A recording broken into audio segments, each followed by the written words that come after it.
A inserção institucional do psicólogo em equipe interdisciplinar.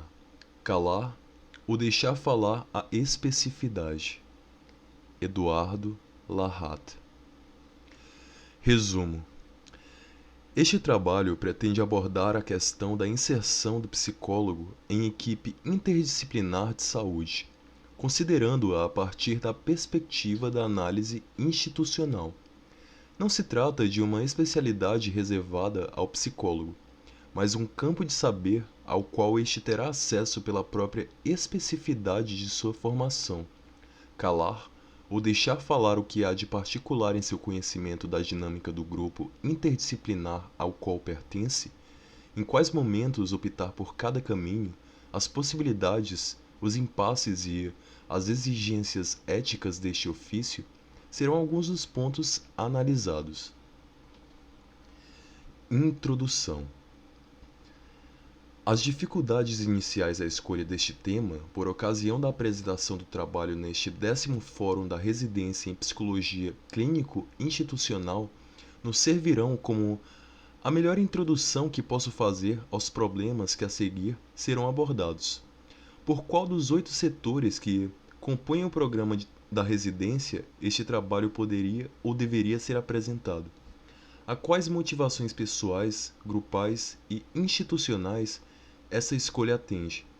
Partindo da constatação de que, na maior parte dos setores, a orientação de nossa prática de trabalho não tem na psicologia institucional uma referência central, destacada ou, ao menos, presente como campo de atuação e formação profissional. Este trabalho encontra-se, igualmente, sem lugar, à medida que esta área de saber e intervenção não está institucionalizada no programa da residência. Se este campo não é reconhecido, senão formalmente pelo nome do programa, Especialização em Psicologia Clínico-Institucional, modalidade residência hospitalar, se as aulas e grupos de estudo não abordam essa temática, se as supervisões não enfocam nossa atuação a partir desse viés, se nós, residentes ou psicólogos que trabalhamos em atendimento clínico-hospitalar, não reconhecemos que nossa prática seja também institucional, mas apenas em instituição, por que razões, fora a excentricidade deste autor, insiste na pertinência desse trabalho? A primeira delas é que considero que, se o psicólogo detém uma formação mínima em dinâmica de grupos, análise institucional, psicologia social, enfim, se alimenta, ainda que ocasionalmente, algum interesse sobre os fenômenos de grupo, negar a especificidade de sua inserção no interior de uma equipe interdisciplinar parece-me impossível. Obviamente, cada componente de um grupo, ao se reconhecer como seu membro, está automaticamente fazendo uma representação psíquica do mesmo. No entanto, seu olhar sobre o grupo não estará instrumentado conceitualmente pelos mesmos referenciais teóricos e técnicos do psicólogo. Este trabalho tem, portanto, como pressuposto que há especificidade na inserção do psicólogo dentro dos mais diversos grupos e que aquilo que a caracteriza é seu aparato teórico, que tem na dinâmica do funcionamento dos grupos seu objeto de reflexão. O segundo ponto a ser considerado tem por princípio a exigência ética de que uma maior consciência implica em uma maior responsabilidade. Ao concebermos que os grupos e as instituições não se formam ao acaso, que têm uma dimensão histórica e um objetivo, ainda que este tenha sido há muito perdido de vista, entendemos os desvios e os desvirtuamentos dos grupos, instituições como sinais da estereotipia e burocratização através dos quais o grupo mantém sua existência, mesmo que às custas de seus objetivos iniciais. Este processo de conscientização funda-se nas bases teóricas das diferentes correntes que compõem o movimento institucionalista, incluindo a análise institucional de Loural e Lapasade e a esquizoanálise de Deleuze e Guattari. Como Barenblatt afirma, essas diferentes escolas têm em comum o fato de se apoiarem em uma proposta de deflagrar nas comunidades, nos coletivos, nos conjuntos de pessoas, processos de autoanálise e autogestão. Não é a proposta desse trabalho, nem destes autores, afirmar a especificidade do saber teórico e técnico como uma forma de garantir a exclusividade do mesmo como analisador privilegiado da situação grupal. Em vez disso, queremos ressaltar apenas que a participação do psicólogo em equipe interdisciplinar pode colaborar para a deflagração, muitas vezes necessária, como pretendo demonstrar, de um processo analítico grupal. Alguns princípios teóricos da proposta. Antes de darmos prosseguimento a este trabalho, será necessário uma rápida revisão teórica de alguns conceitos que consideramos úteis para o entendimento do que proponho como uma possível intervenção do psicólogo nestes grupos.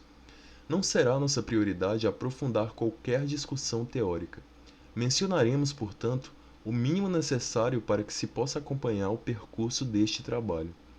Não defenderia aqui a ideia de que o psicólogo inserido em uma equipe interdisciplinar de saúde deva fornecer atendimento clínico, ambulatorial ou de enfermaria aos seus pacientes, por um lado, enquanto, por outro, faça análise institucional com a equipe a qual pertence. Em vez disso, proponho que sua inserção tome, em algumas ocasiões, um viés institucional, que, mais adiante, justificaremos sua necessidade. Com este propósito em mente, passemos à teoria. Partiremos de uma definição de instituição que, tal como Blagger propõe, consiste em um conjunto de normas e padrões e atividades agrupadas em torno de valores e funções sociais.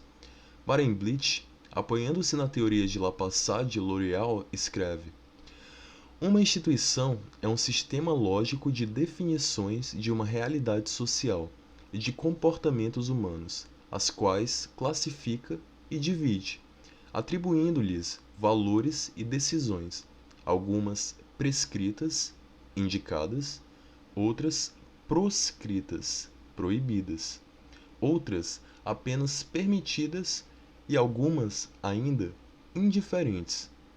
Essas lógicas podem estar formalizadas em leis ou em normas escritas ou discursivamente transmitidas, ou podem ainda operar como pautas, quer dizer, como hábitos não explicitados. As citadas lógicas se concretizam ou se realizam socialmente em formas materiais ou corporificadas, que, segundo sua amplitude, podem ser organizações, estabelecimentos, agentes e práticas. Entretanto, além deste caráter positivo, através do qual a instituição conhece a si mesma, há em seu seio o aspecto negativo, que faz com que desconheça a si própria. O movimento institucionalista em suas diferentes correntes, ora fundamentadas no marxismo, ora na psicanálise, ora em ambos, de forma mais ou menos ortodoxa, verá neste não saber o objeto de sua proposta analítica. Lappassade vê que nesses grupos há uma dimensão oculta, não analisada, e, portanto, determinante, a dimensão institucional.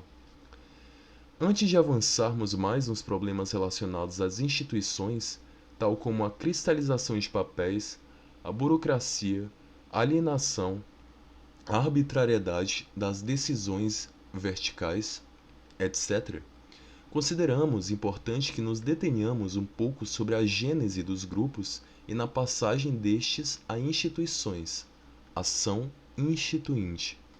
Sartre propõe uma gênese ideal, ou mítica, dos grupos que se dará em oposição à serialidade que o precede. Ilustra sua tese a partir de um exemplo onde a série corresponde a uma aglomeração de pessoas que não se vinculam entre si, que não possuem um senso de unidade. Esta só poderá ser dada a partir de uma observação exterior, não fazendo parte da experiência destes componentes. Um exemplo de coletividade em série é o de um grupo de pessoas em uma fila de ônibus. O grupo opõe-se à série na medida em que, entre seus componentes, a necessidade individual é sentida como necessidade comum. Cada um não é o único a fazer a operação totalizante que constitui o grupo. Assim, nesta oposição entre a serialidade e o grupo, podemos conceber duas tendências distintas que estarão em tensão permanente na vida de um grupo: coesão e dispersão. Será, então, a partir de uma defesa da coesão contra a dispersão que poderemos pensar o surgimento da instituição. Forma-se de maneira explícita e ou implícita um pacto entre seus componentes que consiste, grosso modo, no seguinte juramento: cada um controla a liberdade do outro e faz com que o outro controle a sua. Será traidor aquele que se separar do grupo. Sartre, a respeito deste pacto grupal que fundará a instituição, escreve: a partir daí, a organização do grupo é o objetivo imediato. O grupo define, controla, corrige a praxis comum. A organização é definida como a operação do grupo sobre si mesmo. A organização passa a ser sinônimo de distribuição de tarefas e funções. Entretanto, a unidade do grupo é apenas prática. Nunca terá a estabilidade de um organismo. O grupo organizado funda sua estabilidade sobre uma reciprocidade de inércias comprometidas. Essa unidade, nunca alcançada, revela o perigo de dissolução do grupo. Contra o terror da dissolução na série, o grupo institui o terror. Assim, o grupo terror se opõe ao grupo vivo do início, provocando a passagem da organização à instituição. A prática do grupo se transforma em instituição no dia em que o grupo é impotente para modificá-la sem subverter-se a si próprio. Na instituição, as tarefas e funções cristalizam-se em obrigações. Surge a figura do poder, a autoridade de comando. O consenso do grupo torna-se desnecessário. Tudo já está estabelecido. Instaura-se a burocracia. O grupo perde a vida que o impregnava e volta à seriação, ao prático inerte. Entendemos agora que a gênese das instituições se funda em um jogo de oposições entre tendências de coesão e dissipação, estabilidade e renovação.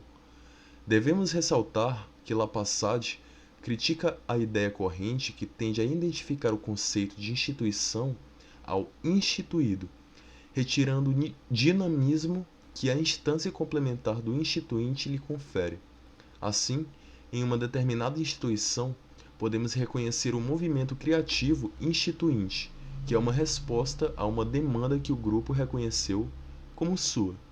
Esta própria demanda, por sua vez, é historicamente determinada, de modo que não está livre da crítica que expõe seu caráter relativo, ideologicamente determinado. Tal crítica se estende, inclusive, às demandas ditas naturais, mas, apesar de também carregar consigo um determinado nível de alienação, de não saber, não podemos negar que este movimento instituinte seja movido por forças produtivo, desejante, revolucionárias. O instituído, por sua vez, é fruto de um acabamento, uma cristalização deste processo que tem sua realização máxima na organização, com sua distribuição hierárquica de funções que se realizam geralmente dentro de um edifício, área ou espaço delimitado. Lembremos que, uma vez formada a instituição, o instituinte não deixa de existir, mas tenderá a ser socialmente reprimido, fadado a existir na clandestinidade, que será tanto maior quanto sua expressão representar uma ameaça ao instituído e seu pacto de silêncio. Segundo Magalhães, existirão como analisadores naturais no seio da sociedade, das organizações. Podem ser compreendidos pela própria existência dos grupos desviantes, das redes informais, das crises institucionais, do movimento de massas, ou seja, pela negatividade em todas as suas formas de manifestação. Aqui, incluiremos também os conflitos, brigas, incomunicabilidade, rebeldias, revoltas estéreis, arbitrariedades, etc. Nestes analisadores, a análise institucional encontrará sua matéria privilegiada. Barenblit ressalta que não devemos esperar grandes êxitos desta modalidade de intervenção. Contra ela se levantarão as mais fortes oposições, quando não pela força, por tentativas de recuperação e incorporação das forças instituídas, das ideologias, do sistema e, por que não dizer, das pessoas que compõem estes grupos institucionais. Apesar deste trabalho ter dado maior ênfase à terminologia marxista para expressar as resistências dos grupos à mudança, não devemos nos esquecer que o movimento institucionalista, em algumas correntes, apoia suas formulações também, ou apenas na teoria psicanalítica. Não devemos estabelecer, por nossa maior afinidade a qualquer dessas correntes, um oposicionismo artificial entre indivíduo e grupo. Bleger afirma que este equívoco parte da suposição artificial de que os indivíduos existem isolados e se reúnem para formar os grupos e as organizações. O ser humano, antes de ser pessoa, é sempre um grupo, mas não no sentido que pertence a um grupo, e sim no de que sua personalidade é o grupo. Ilustração. Tendo por base estas orientações teóricas, apresentaremos agora algumas situações a partir das quais proponho que o psicólogo possa realizar algumas intervenções, ainda que de alcance limitado, nestes grupos interdisciplinares do qual faz parte. Denominarei aqui essas intervenções de inserção institucional, de modo a diferenciá-las entre o que seria próprio de uma intervenção formal, institucionalizada, e o que caracterizaria uma intervenção que encontra sua motivação inicial na especificidade de sua formação, das áreas humanas, em relação à equipe interdisciplinar de saúde, mas que não se apoia nesta especificidade para ocupar dentro da equipe o lugar do especialista. Nesse sentido, encontraremos uma ótima inspiração na esquizoanálise de Deleuze e Guattari, uma vez que apoiam que esta pode ser realizada por qualquer pessoa, contando que tenha incorporado seus princípios, em qualquer lugar. De um modo amplo, concebem a esquizoanálise como a busca de uma compreensão de como as determinações alienantes do sistema, responsáveis pela dominação, pela exploração e pela mistificação, estão presentes em cada uma de nossas atividades vitais, as afetivas, as sentimentais, as econômicas, as políticas, as artísticas, as relações com os outros e as relações conosco mesmos. A situação. O primeiro exemplo de uma situação grupal onde podemos observar este jogo de forças entre instituído e instituinte será retirado de um grupo de discussão de casos atendidos no ambulatório multiprofissional do NAE, Núcleo de Atendimento ao Idoso. Nessas reuniões, juntam-se profissionais de diferentes áreas da saúde, inclusive da psicologia, para a partir da leitura de um prontuário, discutir condutas que possam ser aplicadas naquele caso. Em um determinado período deste grupo, instituído, observou-se um grande esvaziamento dessas reuniões. Aqueles que ficavam não deixavam de expressar suas insatisfações, ora a partir de comentários do tipo "que saco", ora pela ausência total de implicação que caracterizava suas participações burocráticas. Podemos pensar este breve exemplo a partir de diferentes perspectivas. Optei, contudo, por desenvolver aqui uma breve análise considerando os analisadores informais, a burocratização e os meios de defesa ao movimento instituinte que acabam por tomar como sentido principal do grupo a sua própria existência, ainda que se perca de vista seus objetivos fundadores. O que falam estes analisadores informais, esvaziamento, presença burocrática e reclamações, quando tomam a via da informalidade diante da repressão social, a sua palavra, entendemos que expressam a falta de sentido que, para eles, ou para todo o grupo, se os pensarmos pelo papel de porta-vozes, que possa estar representando a existência dessa reunião. Contra estas expressões subversivas, reage-se com a exigência burocrática da lista de presença. Cabe-nos perguntar: a presença exigida através de um meio burocrático, não será ela também burocrática? Mas mesmo essa exigência não atingiu o efeito esperado e, diante da possibilidade de dissolução, ainda que informal, do instituído, a chefia do serviço teve a sensibilidade de propor uma reunião onde discutiríamos que orientações este grupo de discussão de caso seguiria a partir de então. Nessa reunião, pensamos o que não estava dando certo neste grupo e fizemos algumas propostas que poderiam reorientar esta prática de modo que nós, participantes, não estivéssemos alienados em relação ao que produzíamos. Uma medida neste sentido foi a de que escolheríamos para discussão casos de pacientes que os integrantes, ou pelo menos um integrante da equipe, conhecessem ou acompanhassem. Este momento de repensar a função daquele grupo teve sua importância. Embora não tenha resolvido definitivamente os problemas apresentados, mas não esperávamos que esta solução definitiva ocorresse, o que implicaria em uma nova cristalização de papéis, procedimentos em alienação e burocratização. Considerações finais. Retornemos agora à questão inicial que motivou este trabalho. Tendo o psicólogo à sua disposição estas orientações teóricas, seus conhecimentos em psicologia social e dinâmica de grupos, não pode, em certas ocasiões, colaborar como analisador das situações grupais?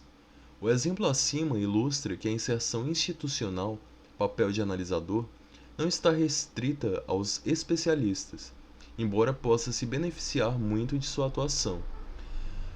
No caso apresentado, os não dito institucionais, expressados e atuados como sintomas grupais, foram compreendidos pela médica que chefia o ambulatório do NAI.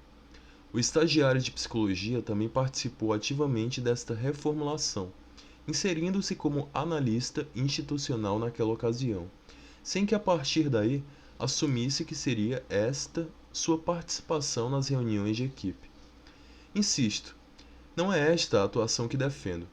Um certo afastamento, ausente neste caso, é necessário para que este trabalho institucional ocorra formalmente.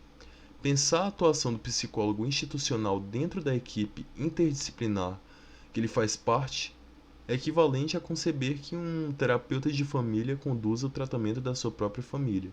Inviável. Contudo, não devemos negar que a formação do psicólogo tem particularidades que a tornam bastante diferenciada das formações biomédicas das áreas da saúde. Consequentemente, sua inserção será diferenciada à medida que está instrumentado teoricamente para observar determinados fenômenos grupais, institucionais. O que proponho é que, em determinadas circunstâncias, o psicólogo possa deixar falar a especificidade de sua inserção na equipe interdisciplinar da qual faz parte. Atuará assim não como especialista, mas como desencadeador de um processo já iniciado pelos analisadores informais, como escreve Lapassagne. Torna-se evidente que a repressão institucional não pode ser suprimida pelo trabalho exclusivo dos especialistas. A análise não pode preparar a crise das instituições. É esta, ao contrário, que provoca a análise, a produz e a socializa. É o analisador que precede, funda e conduz a análise.